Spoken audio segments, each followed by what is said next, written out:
حضور علیہ السلام فرماتے ہیں غسل جنابت کو خوب اچھی طرح کیا کرو، اس کی برکت سے اللہ سے تم اس حالت میں ملو گے کہ تمہارے نام اعمال میں کوئی گناہ نہیں ہوگا۔ یعنی غسل جنابت جو لوگ اچھی طرح کرتے ہیں قیامت کے دن وہ گناہوں سے پاک ہو کر کے، پہلی بات تو لوگ دو تین تک غسل جنابت کو دو تین دن تک کرتے ہی نہیں، ایسے ہی گھومتے رہتے ہیں۔ حضور اکرم صلی اللہ علیہ وآلہ وسلم فرماتے ہیں کہ جہاں جنبی ہو، یعنی جس شخص پر، جس مرد عورت پر غسل جنابت فرض ہو، وہ جہاں ہوگا وہاں اللہ کی رحمت کے فرشتے نہیں ہوں۔ کچھ لوگوں کے بارے میں تو ہم دیکھتے بھی ہیں، سنتے بھی ہیں کہ وہ ایسے اٹھ کر کے لوم چلانے بھی چلے جائے، سائزنگ میں بھی چلے گئے، دکان میں بھی آ گئے، اور اس کے بعد جب ان کو موقع ملا پھر وہ تب غسل کرے۔ میرا خود کا تجربہ ہے، یہ میں بتا رہا ہوں آپ۔ کہیں ایسے لوگ سے میری ملاقات ہوئی تو میں نے کہا کہ چلیں نماز، میری تو عادت ہے کہ جب لوگ مجھ سے ملتے ہیں تو یا تو اگر موقع ہوتا ہے تو میں ان کو نماز کی دعوت دے دیتا ہوں یا پھر ہفتہ وار اجتماع کی دعوت دیتا ہوں۔ یہ بچپنے سے میرے معمولات میں، اس لیے کہ جب سے میں نے پڑھا کہ کسی بندے کو نیکی کی طرف بلانا 60 سال کی بے ریا عبادت سے بہتر ہے، میں نے کہا کہ کیوں چھوڑے 60 سال کی عبادت؟ 60 سال غار میں بیٹھ کر عبادت کرنے والے کو جو ثواب ملتا ہے اس سے زیادہ ثواب نیکی کی طرف بلانے والا، نیت اللہ کی رضا۔ میں تو جن دنوں اسکول پڑھتا تھا میں اپنے اسکول کے دوستوں کو بھی دعوت دیتا تھا کہ ہفتہ وار اجتماع میں آؤ، اور آپ سے بھی کہتا ہوں صرف اپنا اجتماع میں آ جانا کافی نہیں کہ چلو مسجد پوری بھر گئی، مسجد یا رسول اللہ پوری بھر گئی ہم خوش ہو جائیں، اتنا کافی نہیں۔ جہاں تک حضور علیہ السلام کی دعوت پہنچا سکتے ہو پہنچاؤ، اس لیے کہ حضور اکرم صلی اللہ علیہ وسلم کو خوشی اس وقت ہوتی ہے سب سے زیادہ جب کوئی حضور کے دین کی دعوت کو پہنچاتا ہے۔ کاش کہ ہمارے ہفتہ وار اجتماع میں آنے والا ہر بندہ داعی بن جائے، مبلغ بن جائے۔ میں پھر کہتا ہوں کہ مبلغ بننے کے لیے کوئی ضروری نہیں کہ آپ سر پہ امامہ سجائیں، آپ میری طرح بڑی ہی داڑھی رکھ لیں، میری طرح کرتا پائجامہ ہی پہننے لگے، یہ کوئی ضروری نہیں۔ داعی کہتے ہیں دعوت دینے والوں کو، حضور کی دعوت پہنچاؤ۔ اگر آپ جینس ٹی شرٹ میں حضور کی دعوت کسی کو دے سکتے تو کم سے کم 2 نیکی ترک کرنے سے تو اچھا تھا کہ 1 نیکی ترک ہو رہی تو 1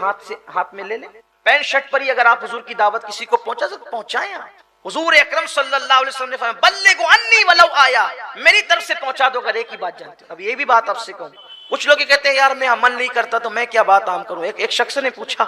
کہ یا رسول اللہ صلی اللہ علیہ وآلہ وسلم میں دین پر عمل نہیں کرتا، کیا میں دین کی دعوت دوں؟ حضور فرماتے ہیں کہ ٹھیک ہے دو دعوت،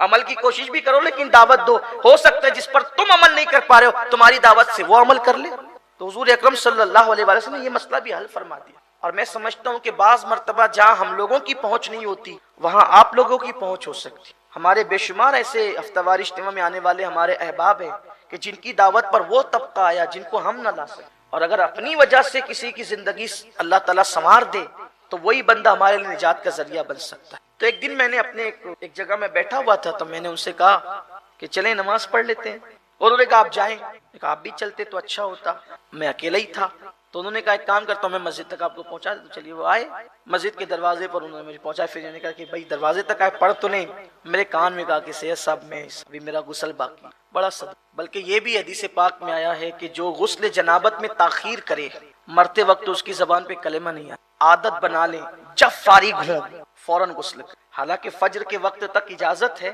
لیکن فوراً کریں، اپنی عادت بنائیں۔ مولا کائنات سیدنا علی کرم اللہ تعالی وجہ الکریم فرماتے ہیں کہ میں نے کبھی جنابت رات کے اول کے حصے میں نہیں، ہمیشہ میں نے جنابت رات کے آخری حصے میں، جنابت صرف سمجھانے کے لیے کہہ رہا ہوں، وہاں تک ابھی بچے بہنیں اور لوگ ہوتے ہیں صرف سمجھانے کے لیے، میں نے کبھی جنابت کا معاملہ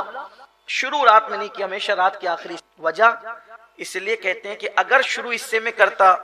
تو رات میں اسی حالت میں سونا پڑتا۔ ابھی تو بہت آسانی ہے میرے عزیزوں، گیزر چالو کرو اور 5 منٹ میں غسل کر کے باہر نکل جاؤ تو پھر بھی لوگ ملیچھے جیسے بنے رہتے، 2-3 دن نہیں نہاتے۔ لیکن وہ وقت، اور وہ بھی عرب کے اندر جہاں تیل سے بھی مہنگا پانی آج بھی بک رہا ہے، پیٹرول وہاں سستا ہے پانی مہنگا ہے ابھی بھی، تو سمندروں کا پانی انہوں نے قابل استعمال بنا لیا مشینوں کے ذریعے سے، تو اب بھی پانی مہنگا ہے وہاں۔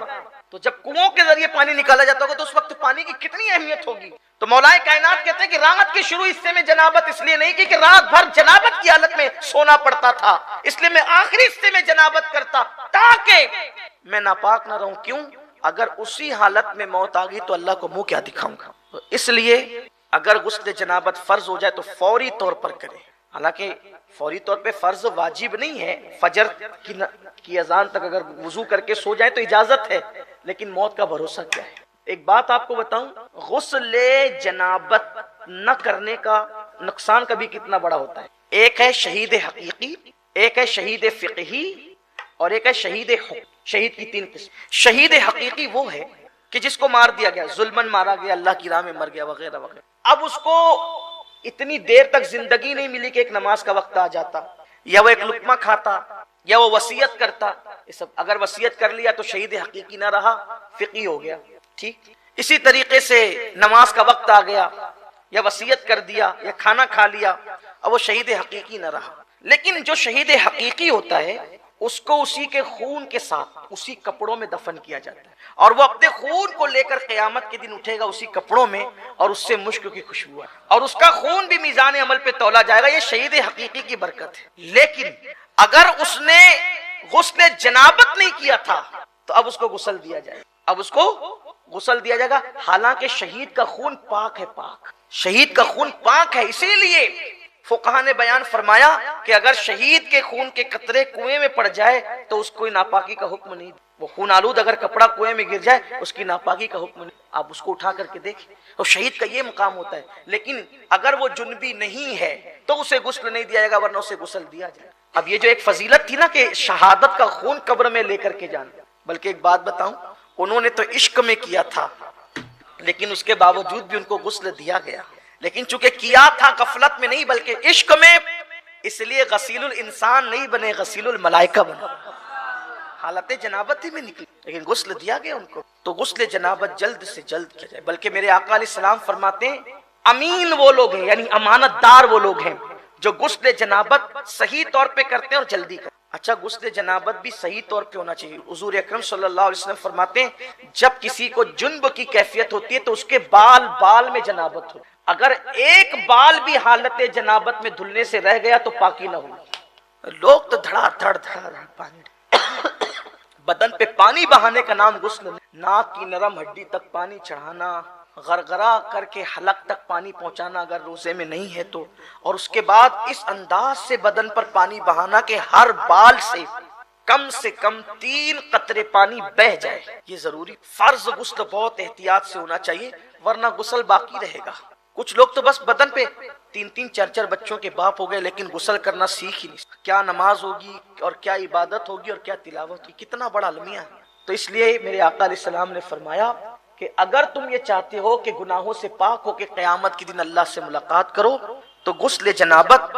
اچھی طرح سے کیا کرو۔ حضور اسلام نے کہ اچھی طرح سے کیا کرو، اس لیے غسل جنابت اچھی طرح سے کرنے کی عادت ڈالیں۔ ناک کے بال بڑھ جایا کریں تو اس کو کٹوا لیا کریں، اس لیے کہ اگر بال کٹوا لیتے ہیں تو غسل جنابت میں آسانی ہو۔ اسی طریقے سے اگر کچھ کھائے ہیں دانت میں پھنس گیا ہے اور نکالا جا سکتا ہے تو وہ سارا حصہ دھلنا ہمارے لیے فرض ہے۔ غرغرہ کرنا چاہیے، اور غرغرہ کرنے میں شرماؤ مت کہ آواز آئے گی تو لوگ کیا کہیں گے، لوگوں کو چھوڑ دو، کون کیا کہے گا، حلق کے اندر پانی پہنچنا چاہیے۔ اسی لیے کافر کبھی پاک نہیں ہو پاتا، کافر کبھی پاک، کیونکہ وہ نہا تو لیتا ہے، پانی تو بہا لیتا ہے، کبھی کبھی بے تکلف پانی پینے کی وجہ سے اس کا غرغرہ بھی ہو جاتا ہے، حلق بھی دھل جاتا ہے، بے تکلف پانی پینے، لیکن ناک میں پانی وہ کبھی نہیں پہنچا پاتا، کیونکہ ناک میں پانی پہنچانے کا تصور صرف اسلام میں ہے۔ اس لیے کافر کبھی پاک نہیں ہو پاتا ہے غسل جنابت سے، کبھی پاک نہیں ہو پاتا۔ اسی لیے ہمارے حضور مفتی اعظمین کا تقویٰ یہ تھا کہ کبھی آپ کافر کے ہاتھ کی بنی ہوئی چائے بھی نہیں پیتے، حالانکہ پی سکتے ہیں لیکن نہیں پیتے، ان کا مزاج تھا۔ بلکہ ان کا ذکر آ گیا تو ایک بات یاد آ گئی، ایک ایسی خوبصورت محفل تھی جہاں حضور مفتی اعظم اور محدث اعظم دونوں جمع تھے، چائے آ گئی،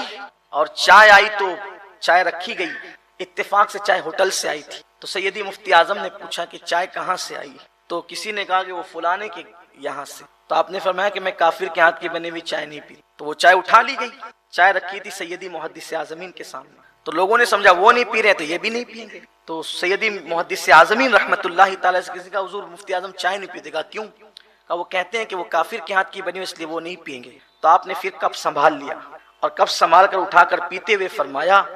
یہ وہ ان کا تقویٰ تھا، یہ ان کا فتویٰ ہے، وہ ان کا تقویٰ تھا اور یہ ان کا، اور آپ نے پی سکتے ہیں۔ سیدی مفتی اعظم رحمت اللہ تعالی علیہ، اس سے یہ نہیں کہ اب جو پینے لگے تو آپ اس کو جو وہ ٹیڑھی نظر سے، اجازت ہے، لیکن آپ فرماتے تھے، بلکہ انہوں نے لکھا یہ بات جو میں نے ابھی عرض کی نا کہ کافر کبھی پاک نہیں ہو پاتا، کیونکہ ناک میں پانی چڑھا کر کے دھلنے کا تصور کافروں کے یہاں نہیں ہے، بے تکلف پانی پینے سے ان کا حلق دھل جاتا ہے۔ اس لیے آپ سے کہتا ہوں غسل جنابت سیکھ، اور اچھے سے سیکھ کر کے غسل جنابت کیجئے، اور غسل جنابت کی برکت بھی بہت زیادہ ہے۔ جب کوئی غسل جنابت کرتا ہے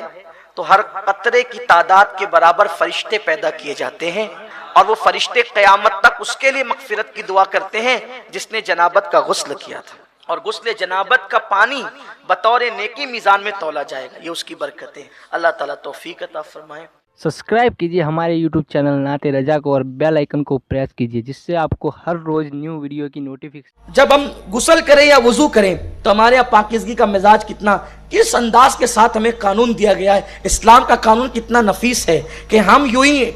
جو وہ پاٹ اٹھا کر کے یا ٹپ اٹھا کر کے یا شاور کھول کر کے بدن پہ پانی ڈال لے۔ ہمارے یہاں اس کا نام غسل نہیں ہے، ہمارے ہاں غسل اس کا نام ہے کہ ہم پہلے وضو کریں، یہ سنت ہے۔ اور وضو کے اندر 3 فرائض ہیں، وضو کے اندر جو 4 فرائض ہیں اور غسل کے اندر 3 فرائض ہیں۔ تو جو غسل میں 3 فرائض ہیں اس میں سے ایک یہ ہے کلی کرنا، ناک میں پانی ڈالنا اور پورے بدن پر پانی بہانا، یہ غسل کے 3 فرائض ہیں۔ اور جو وہ وضو کے 4 فرائض ہیں، چہرہ دھونا، ہاتھ دھونا، سر کا مسح کرنا اور پیر دھونا۔ لیکن اب آپ اندازہ فرمائیں، جب ہم ان فرائض تک پہنچتے ہیں اس سے پہلے ہم پانی کو ہاتھ دھوتے ہیں اور پانی کو ہاتھ میں لیتے ہیں، اور ہاتھ میں لے کر کے ہم کلی کرتے ہیں اور ناک کی نرم ہڈی تک پانی چڑھاتے ہیں۔ غور فرمائیں، یہ وضو میں تو فرض نہیں ہے، لیکن فرض تک پہنچنے سے پہلے ہاتھ دھونا بھی ہے، کلی کرنا بھی ہے، ناک کی نرم ہڈی تک پانی چڑھانا بھی ہے۔ یعنی اسلام یہ کہتا ہے کہ پیارے جس پانی سے تو وضو کر رہا ہے وہ پانی بھی ایرا غیرہ نہیں چلے گا،